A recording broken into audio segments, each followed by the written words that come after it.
You slept all night, now it's morning time. That's the time to rise and shine. My grandchildren call me Papa Neil. They were brought up listening to the real original Breaking Up Is Hard to Do. They think every papa can sing and write songs. When you go to school, you'll look the best. They inspired me to write new lyrics for a children's album, which I call Waking Up Is Hard to Do. They are actually singing on the record. Charlotte and Amanda are singing the doo-wop background. My son said, you know, someday you're going to have a record with your grandchildren, so this is an exciting time. Instead of going back to bed, you gotta stretch and face the day. Just listen to... We play Mother May I, hide and seek. We'll make up silly songs. Amanda writes very well. She can write songs off the top of her head. When we walked in Central Park, I used to say, I want you to make up a song, just a few measures, a few lines of anything you want, the lamppost, the trees, and it's a very creative exercise. And Amanda can go on for 10 minutes. I love the way the trees are, and the sun is so bright. She just goes on and on and on. It's wonderful.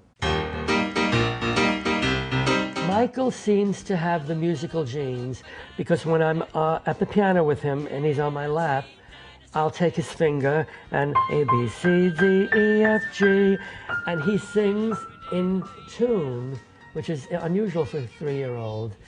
They're not identical twins, they're fraternal twins. And interesting, they were carried by a surrogate mother. My daughter-in-law could not give birth, we thought, and they hired a surrogate mother. They interviewed many, many people, and the agency interviewed them. And finally, they chose this lovely woman who carried the children. She was the oven.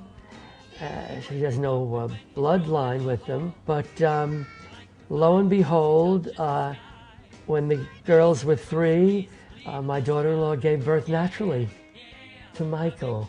We were all shocked. I'm a worrier. Michael had a couple of seizures, and when you see that, you freak. And he got over it, thank goodness, but he had a couple of them, and going to the emergency room was a traumatic thing for me. They had taught me how to appreciate more. They have a joie de vivre, they have a joy of life that only children can have.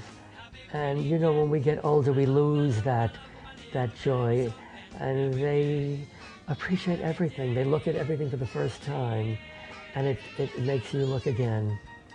I want to hand down my record royalties and my radio plays. That goes 70 years after my death. It becomes public domain.